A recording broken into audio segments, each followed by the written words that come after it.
시편은 다윗의 손을 통해서, 잠언은 솔로몬의 손을 통해서 주로 기록이 되었습니다.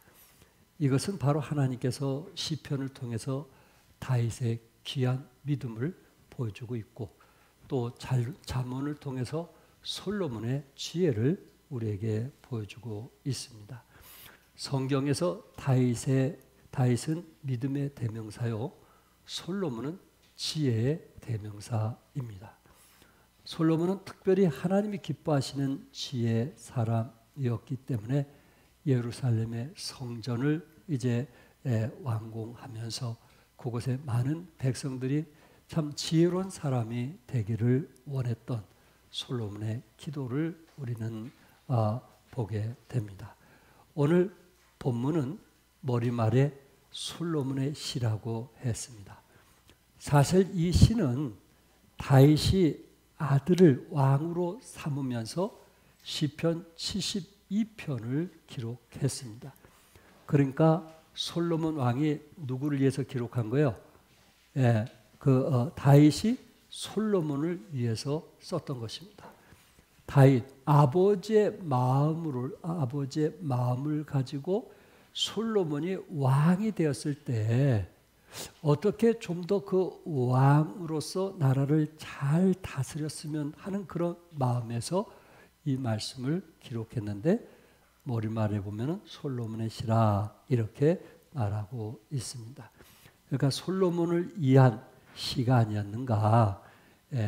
그 이유는 72편 끝절인 20절에 보니까 이세 아들 다윗의 기도가 끝나니라. 그러니까 다윗이 아들을 위해서 기도하면서 그 기도를 아들에게 주는 그러한 값진 기도가 아니었겠는가.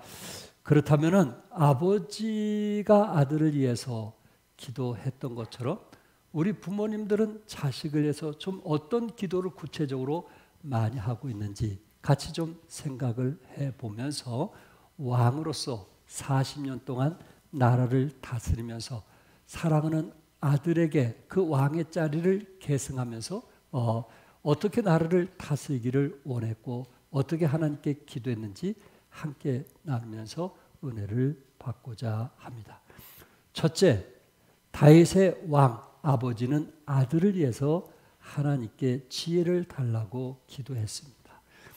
1절 우리 다 같이 한번 읽겠어요. 시작. 하나님이여 주의 판단력을 왕에게 주시고 중의 공을 왕의 아들에게 주소서.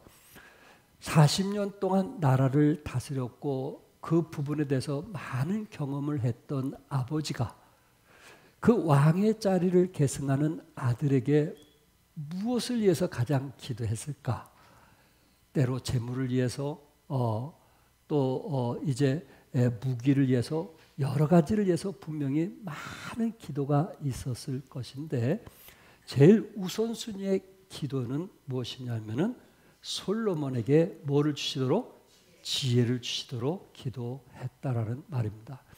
그가 솔로몬이 하나님께 분명히 지혜는 구했지만은 솔로몬이 지혜를 구하기 전에 먼저 아버지가 자기 사랑하는 아들에게 유산처럼 남기면서 지혜를 구하기를 원했습니다. 다윗은 아들 솔로몬을 왕으로 삼으면서 먼저 기도한 것이 하나님의 판단력을 달라고 기도했습니다. 여러분이 아신 대로 다윗은 유다 남쪽을 7년 동안 다스렸고 또한 북쪽 이스라엘과 합쳐서 33년을 다스려서 도합 40년을 왕으로서 나라를 다스렸습니다. 그리고 많은 인생의 경험을 했던 다윗이 이제 임종을 앞두고 자기 사랑하는 아들에게 하나님 주의 판단력을 왕에게 주시고 주의 공의를 왕의 아들에게 주소서라는 기도를 했다라는 말입니다. 이 판단력이라는 단어의 뜻은 올바른 재판을 의미하고 있습니다. 그러니까 자기 아들이 왕으로 계승하면서 모든 것을 판단할 때 어떤 감정적인 개인적인 생각이 아닌 참 하나님의 지혜를 가지고 백성들을 판단해서 참 성군이 되게 해달라는 기도를 했습니다. 하나님은 다윗 왕의 기도를 들으시고 솔로몬 왕에게 판단할 수 있는 지혜를 주었던 것입니다. 솔로몬의 지혜가 이웃 나라에 알려져 이웃 왕들이 부러워하며 배우고자 솔로몬 왕에게 찾아오기도 했습니다. 하나님은 다윗 왕의 기도를 들으시고 솔로몬 왕에게 준 것이 무엇일까요? 열왕기상 4장 29절에서 30절에 보면 하나님이 솔로몬에게 지혜와 뭘 줬다 그랬어요? 총명을 심히 많이 주시고, 이 총명이라는 단어의 뜻은 구별하다, 알다, 판단한다는 말이 있습니다. 그러니까 하나님께서 솔로몬에게 총명을 주었다라고 하는 것은 모든 것을 잘 구별하고 판단할 수 있는 능력을 주었다는 것이고, 지혜를 주었다라는 말은 옳고 그름을 분별하고 해야 할 것과 하지 말할 것을 분별하고 무엇이 삶에 있어서 중요한지 그것을 결정할 수 있는 그 능력을 주었다라는 말입니다. 지혜로운 사람이란 인생의 전반적인 문제에 대해서 남다른 분별력과 통찰력을 가진 사람을 두고 말하고 있어요. 여러분과 제가 살아가면서 때때로 이 지혜가 또한 이제 총명이 얼마나 필요한가, 대인관계를 가지면서 어떤 것이 옳고 어떤 것이 그른 것인가 라는 분별력과 통찰력 없이는 참 살아가기 힘든 세상에 살고 있습니다. 그래서 다윗은 그 많은 경험 속에 제일 먼저 사랑하는 솔로몬이 왕이 되었을 때 주의 판단력, 주의 공의를 달라고 기도했던 것입니다. 그 후 솔로몬은 32절에 보니까 그가 잠언 3000가지를 말했고 그의 노래는 1005편이며 대단한 분입니다. 한 작곡자로서 이런 많은 내용을 이제 작사할 수 있다는 거, 또 작곡할 수 있다는 거 쉽지 않은 거 아시죠? 그런데 잠언 3000가지, 그리고 그가 노래한 것만 해도 1005편이나 노래할 정도로 지혜롭고 총명했습니다. 이웃 사람들에게 솔로몬의 이 지혜로운 것을 이제 전해 듣게 되었을 때 시바 여왕이라는 사람이 솔로몬을 찾아왔습니다. 그 솔로몬의 지혜와 총명이 어떠한가 해서 이 조화꽃과 생화꽃을 화분에 담아왔어요. 그리고 그 상대방이 조금 구분하기 어려울 정도로 먼 곳에 떨어뜨려 놓고 어느 것이 생한지 알아봐달라고 했습니다. 솔로몬은 신하를 시켜서 붓뚜껑 한 개를 가져오게 했고 그 붓뚜껑을 여는 순간 벌이 나와서 그 꿀을 먹기 위해서 꽃에 앉아있는 모습을 보고 그 꽃이 생화꽃이다 이렇게 말했던 것입니다. 이 상황을 보고 시바 여왕은 정말 솔로몬이 지혜롭구나. 여러분이 아신 대로 죽은 아들과 산 아들을 구분했던 솔로몬 왕, 유명한 얘기 아닙니까? 솔로몬은 이렇게 판단력과 또한 지혜로웠다라는 말입니다. 그러면서 여러분과 제가 참 우리 자녀들을 위해서 기도할 때 빠져서는 안 될 게 무엇일까? 우리 자녀들이 어떤 삶을 살던 또 어떤 결정을 하던 이 지혜와 판단력, 그것 때문에 어느 순간 지금까지 모았던 돈이 한순간 무너질 수도 있고 또한 한순간 세울 수도 있기 때문에 그 지혜, 판단력을 달라고 기도할 수 있기를 바랍니다. 두 번째, 아버지는 아들을 위해서 하나님께 소망을 달라고 기도했습니다. 6절, 7절 같이 읽겠어요. 시작. 그는 뱀풀 위에 내리는 비같이 땅을 적시는 소낙비같이 내리니 그의 날에 의인이 흥왕하여 평강의 풍성함이 달이 닿을 때까지 이르로다. 하나님께서 다스리는 그 나라는 언제나 소망이 넘치는 나라가 될 것을 말씀하고 있어요. 그러니까 자기 아들이 다스리는 그 나라가 좀 소망이 넘치는 나라가 될 것을 말씀하고 있습니다. 오늘 본문에 뱀풀 위에 내리는 비같이, 땅을 적시는 뭐같이요? 소낙비 같이, 뱀풀 위에. 우리나라도 봄이 되면은 싹이 나오고 잎이 피잖아요. 그리고 여름이 되면은 이제 풀이 예를 들어서 죽는 경우도 있겠지만, 특별히 이스라엘에는 뱀풀이 될 정도로 여름이 되면은 모든 이제 이 싹이 자란 것들을 풀을 뱀니다. 왜냐하면은 그 여름이 묻었기 때문에 베지 않으면은 풀이 모두 다 죽어버려요. 그러니까 그 풀이 그냥 말라서 죽게 돼요. 얼마나 덥든지. 그러니까는 그 우기 때에 비가 잠깐 내릴 때 그 풀이 자라면은 그 풀을 베어서 이제 가축을 먹인다든지 그 풀을 사용하게 되는데, 그 후에 우기 후에 건기로 접어들면은 풀뿌리가 마르고 사막화 된다라는 말입니다. 그러니까 우리도 한 여름이 되면은 물을 안 주면 풀이 마르듯이 이스라엘에도 그 우기 때 비가 잠깐 오다가 이제 비가 오지 않는 건기 때는 풀이 말라서 없어지기 때문에 그 전에 풀을 베어서 저장해둬서 그 짐승들을 먹인다는 말입니다. 그런데 지금 어떤 기도를 하고 있냐면은 뱀풀 위에 내리는 비같이, 땅을 적시는 소낙비같이 내리리니 라고 말하고 있는 거예요. 이건 도저히 이스라엘에서는 있을 수가 없는 거예요. 뱀풀에 그 뿌리까지 죽어가야 되는데, 그 뱀풀에 소낙비를 내려주셔서 그 풀이 다시 자라게 해달라는 간절한 기도였습니다. 아, 그렇구나.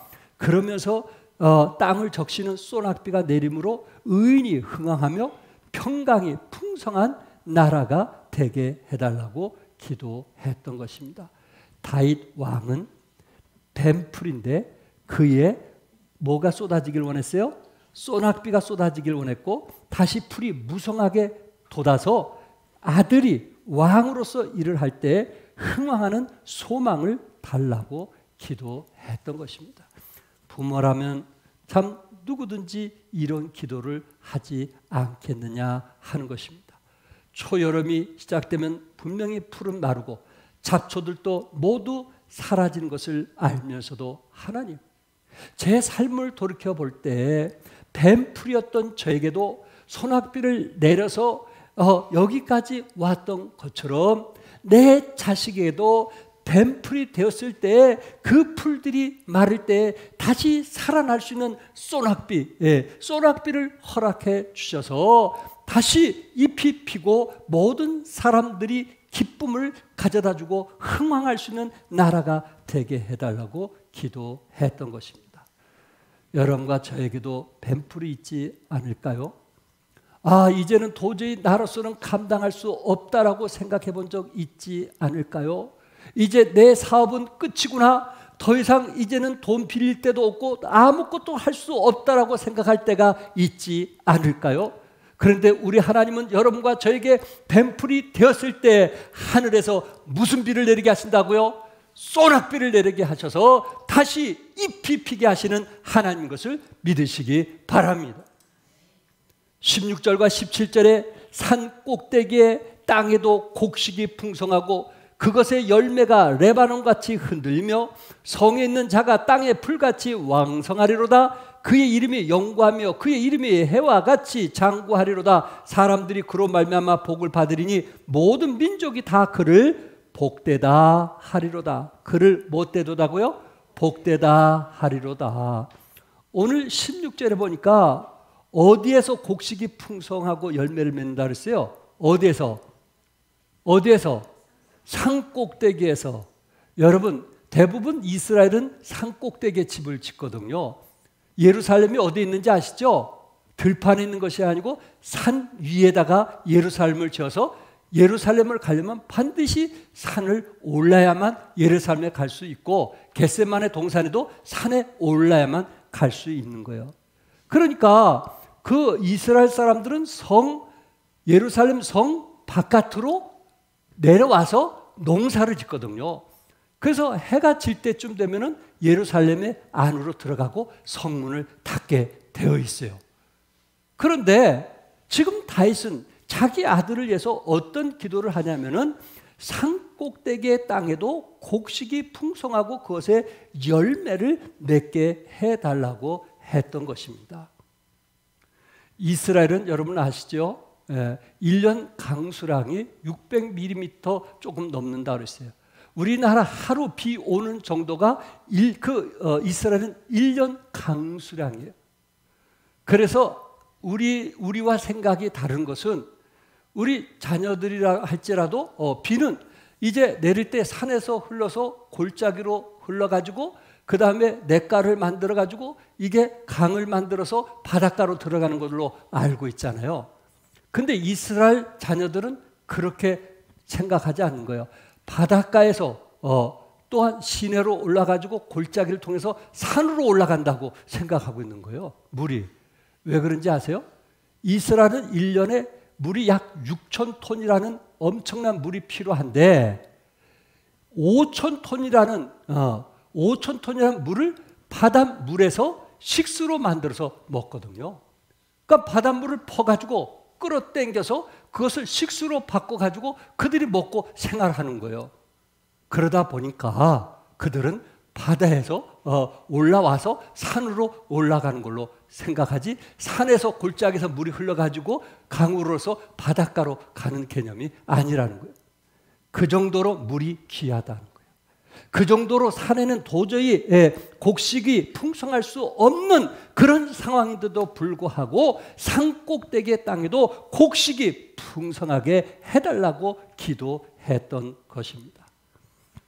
다윗은 압살롬의 아들의 반역으로 왕궁에서 쫓겨나면서 낙심할 때가 있었습니다. 시편 42편 5절에 내 영혼아 내가 어찌하여 낙심하며 6절에 내 하나님이여 내 영혼이 내 속에서 낙심이 되므로 11절에 내 영혼아 내가 어찌하여 낙심하며 다윗도 아버지의 반역으로 인해서 마음이 낙심되고 실망하고 절망할 때가 있었다라는 말입니다. 그럼에도 불구하고 그는 뱀풀에서 다시 소낙비가 오듯이 시편 42편 5절에 내 영혼아 네가 어찌하여 낙심하며 어찌하여 내 속에서 불안해하는가? 너는 누구에게 소망을 두라고요? 하나님께 소망을 두라. 그가 나타나 도우심으로 말미암아 내가 여전히 뭐하리로다? 찬송하리로다. 이것이 다윗이 경험한 거거든요. 그가 분명히 낙심할 때도 있었지만은 하나님께서 그와 함께 하시고 하나님의 음성을 들려주었을 때 그가 하나님께 소망을 두고 살아갔더라는 말입니다.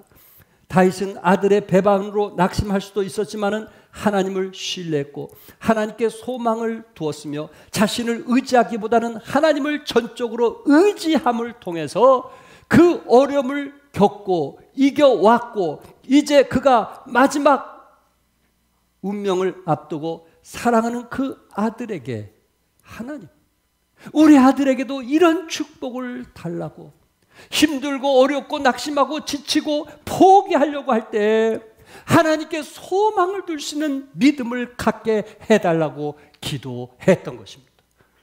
어떤 것보다도 값진 기도 아닐까요? 원망과 불평하는 것보다는 하나님께 소망을 두고 그 부분을 이기고 견디고 그러고 다시 회복하는 신앙이 필요하지 않겠느냐 하는 것입니다. 42장 5절에 네가 어찌하여 낙심하며 어찌하여 내 속에 불안해하는가? 9절에 어찌하여 나를 잊으셨나이까? 내가 어찌하여 원수의 압제로 말미암아 슬프게 다니나이까? 11절에 네가 어찌하여 낙심하며 어찌하여 내 속에서 불안해하는가? 어찌하여 어느 때까지를 7번이나 계속 반문하며 하나님께 질문합니다. 어찌하여? 왕위에서 쫓겨나 방황해야 했는지 그 이유를 알지 못했기 때문에 하나님께 묻는 것입니다. 그런 상황 속에서 다윗은 하나님에 대한 신뢰와 의뢰가 더욱더 견고해졌던 것입니다. 2절에서 살아계시는 하나님을 뭐하나니? 갈망하나니. 5절에서 너는 하나님께 무엇을 두라? 소망을 두라. 11절에 너는 하나님께 소망을 두라 하면서 반복해서 누구에게 소망을 두자고요? 하나님께 소망을 두라고 말씀하고 있습니다. 시편 39편 6절과 7절 같이 한번 읽겠어요. 시작. 진실로 각 사람은 그림자같이 다니고 헛된 일로 소란하며 재물을 쌓아나 누가 거둘는지 알지 못하나이다. 주여 이제 내가 무엇을 바라리요? 나의 소망은 주께 있나이다. 아멘. 여러분과 저의 소망은 누구에게 두자고요? 주께 두는. 아무리 힘들고 아무리 어렵고 또한 뱀풀처럼 끝이라고 생각할지라도 손학비를 주시는 하나님께 소망을 두고 살아가자라는 말입니다. 다윗은 하나님의 약속을 끝까지 믿고 의지했던 사람 중에 한 사람입니다. 사무엘하 7장 16절에 네 집과 네 나라가 내 앞에서 영원히 보존되고 네 왕위가 영원히 경과리라 하셨다 하라. 네 집과 네 나라가 내 앞에서 하나님 앞에서 영원히 보존되고 네 왕위가 영원히 경과리라 하셨다는 그 말씀을 믿고 아무리 힘들고 어려울지라도 하나님께 소망을 두며 살았던 것처럼 누가 그러길 원하는 거예요? 누가? 자기 아들인 누가? 솔로몬 왕이 그렇게 살기를 원했던 것입니다. 다윗이 인생을 살아오면서 산전수전 다 겪으면서 하나님과의 관계 속에서 위기와 또한 깊은 골짜기를 지날 때도 있었고 힘들고 어려울 때도 있었지만 그때마다 하나님께 소망을 두었을 때 하나님께서 어떻게 축복했는지 그것을 경험했다라는 말입니다. 끝으로 세 번째, 아버지 다윗은 아들을 위해서 기이한 일들이 일어나도록 기도했습니다. 우리 18절 같이 한번 읽을까요? 시작. 홀로 기이한 일을 행하시는 여호와 하나님 곧 이스라엘의 하나님을 찬송하며. 다윗은 자기의 그 삶 속에 돌이켜보니까 기이한 일들이 너무 많이 일어난 거예요. 놀라운 일들이 정말 헤아릴 수 없을 만큼 너무 많이 일어난 거예요. 죽음이 발 한 걸음 사이였는데 그때마다 하나님의 인도하심과 그 축복하심을 통해서 여기까지 왔다는 것을 누구보다 너무나 잘 알고 있었던 것입니다. 그래서 왕이 된 솔로몬에게 자기 아들에게 하나님, 내 사랑하는 아들에게 그가 왕이 돼서 나라를 다스릴 때 힘들고 어릴 때마다 뱀풀처럼 감당할 수 없을 때마다 그때마다 하나님 그에게 무슨 일을? 기이한 일을 보게 하옵소서. 기이한 일, 인간의 머리로 상상할 수 없는 기이한 일을 보게 하옵소서. 그렇게 간절히 기도했단 말. 여러분들은 자식 누구보다 사랑하잖아요.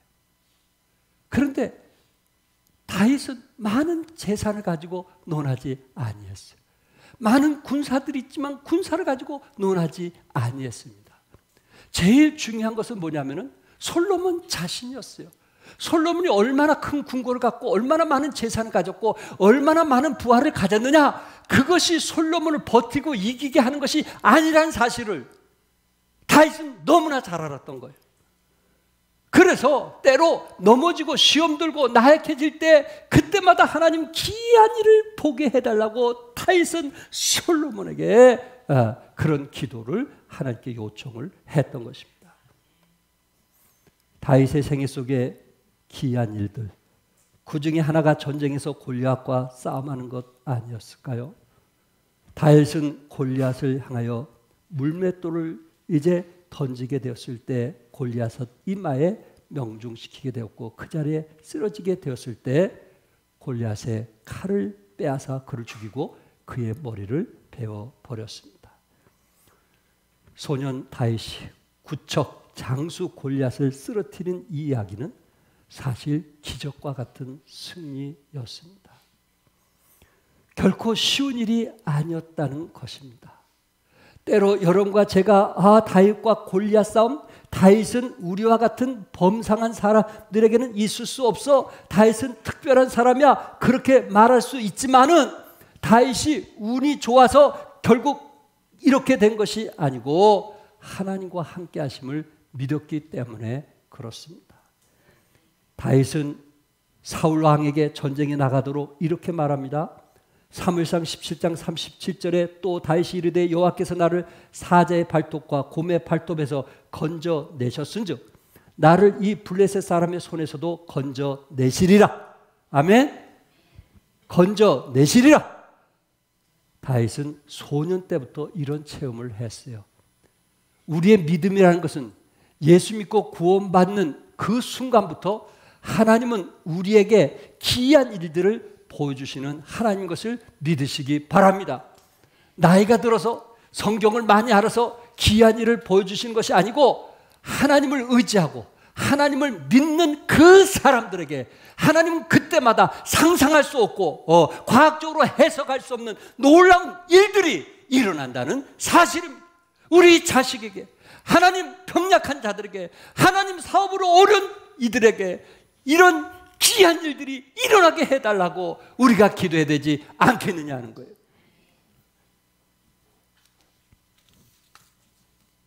기이한 일, 시편에 있는 말씀 중에 몇 군데 찾아보니까 시편 9편 1절과 1절에서도 이 기이한 일에 대해서 말씀을 하셨더라고요. 1절에 내가 전심으로 여호와께 감사하며 주의 모든 기이한 일들을 전하리이다.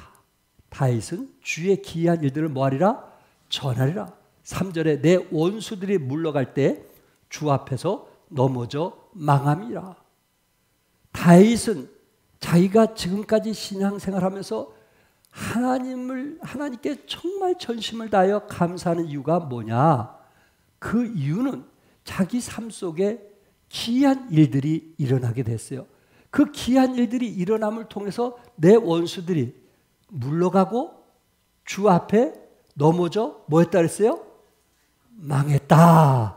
이렇게 말하고 있습니다. 여러분이 아시는 대로 사울은 다윗에게 창을 던져 죽이려고 할 때마다 창끝이 빗나가게 했습니다. 다윗은 이것이 너무나 경이로운 일이었어요. 생명을 구원해 주신 그 하나님의 은혜가 너무나 경이로운 일이었어요. 여러분이 아신 대로 사울은 광야에 숨은 다윗을 죽이려고 몇 년 동안 군사를 풀었다 그랬어요? 10년이 넘도록 군사를 풀어 죽이려고 했다는 거예요. 10년. 예. 아무리 그 광야에 숨을 굴이 많다고 했지만은 군사들을 풀어 이 다윗을 죽인다는 거 한순간 아닐까요? 근데 10년 동안 그때마다 하나님께서 기이한 일들로 살려주신 그 축복들을 생각할 때 너무너무 감사한 거예요. 완전히 포위돼서 나는 죽었구나 했을 때 한 사신이 와서 뭐라 하는지 아세요? 사울 왕에게 지금 이웃나라의 적군이 쳐들어와가지고 지금 큰일 났습니다. 빨리 가야 됩니다. 해가지고 돌이키게 하신 하나님을 믿으시기 바랍니다. 그래서 다윗은 뭐라 했어요? 10절에 여호와여 주의 이름을 아는 자는 주를 의지하오리니 이는 주를 찾는 자들을 버리지 아니하심이니이다. 주를 찾는 자는 하나님이 뭐하지 않는 자고요? 버리지 아니하신다. 이렇게 말씀하고 있습니다. 또 한 말씀을 찾아보니까 시편 86편 하나님께서 원수들을 물러가게 하고 주 앞에서 넘어져 망하게 했다는 말씀을 드렸던 것처럼 하나님께서 오히려 다윗을 죽이려고 했던 사울을 하나님께서 그 원수들을 물러가게 했고 넘어져 죽게 했다라는 말입니다. 또한 다윗에게 돌을 던지고 저주했던 시므이도 하나님께서 물러가게 했고 넘어져 죽어 망하게 했던 것입니다. 골리앗도 말할 것 없고 또한 다윗에게 반역을 일으킨 사랑하는 압살롬 아들도 하나님께서 뭐하게 했고 물러가게 했고 넘어져 죽어 망하게 했던 것입니다. 왜? 다윗은 누구 편이었기 때문에? 하나님 편이었기 때문에 그렇습니다. 놀라운 일 아닙니까? 귀한 일 아닙니까? 경이로운 일 아닙니까? 이런 것을 다윗이 체험했기 때문에 솔로몬 왕이 이제 그 왕이 되었을 때 하나님 이에게도 이러한 귀한 일을 보게 해달라고 기도했던 것입니다. 아삽은 시편 77편 11절과 12절에 우리 같이 읽도록 하겠습니다. 시작. 곧 여호와의 일들을 기억하며 주께서 옛적에 행하신 귀한 일을 기억하리로다. 또 주의 모든 일을 작은 소리로 읊조리며 주의 행사를 낮은 소리로 되뇌리다. 주께서 행하신 작은 행사들을 낮은 목소리로 뭐 했다 했어요? 되뇌이다. 그리고 작은 소리로 읊조리다. 이 말을 한마디로 한다면 묵상이라는 거예요. 다윗은 하나님의 말씀을 되새기면서 읊조리면서 작은 소리를 내면서 생각을 해보니까 하나님께서 자신에게 이렇게 귀하게 행하신 일, 그것이 너무나 경이로운 일인 것을 알면서 그는 묵상하면서 하나님께 감사했다라는 말입니다. 여기에 단어 중에 좀 같이 생각하고 싶은 것은 묵상이라는 메디테이션이라는 그 단어는 원래 이 약이라고 쓰는 여러분들이 약 드실 때 쓰는 그 약이라는 메디신이라는 말과 같은 의미로 사용되어진 단어입니다. 그러니까 묵상이라는 것은 무엇과 같다는 거예요? 약과 같다는 거예요. 약과. 여러분과 제가 어떤 것을 묵상할 때 다윗처럼 좋은 것을 긍정적으로 묵상하면 그 약은 우리에게 효과가 있어서 치유가 되고 회복이 됩니다. 그런데 우리가 묵상할 때 안 좋은 것을 묵상하면 시기나 질투나 미움이나 이런 분노 같은 것을 자꾸만 생각하면 그 약은 우리에게 효과를 주기보다는 우리의 몸을 더욱더 악하게 만드는 독이 된다라는 말입니다.